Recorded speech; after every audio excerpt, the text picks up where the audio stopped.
Всем здравствуйте, болельщики. Wait. Я хочу поблагодарить. Да, все хорошо. Я хочу поблагодарить всем болельщики за эмоции, за классный матч в Новосибирск. Я буду очень скучать ваша поддержка, ваши эмоции. И да, я надеялся видимся скоро в Русия.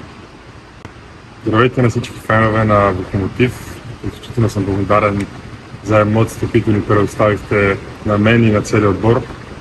Без вас този сезон нямаше да толкова специален. Благодарен съм за това, че отделяхте и подаръци, и време, и идвахте до летището да ни подкрепяте. Това е нещо, което никога няма да се забрави, като особено като първи сезон професионален. Благодарен съм много и се надявам скоро да се видим отново.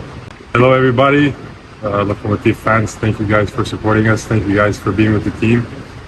We really truly appreciate your support, and it really means a lot to us how much you cared about us, not only as a team but also as people. We're very happy that you guys were a part of our story, and I hope soon that we can see each other again.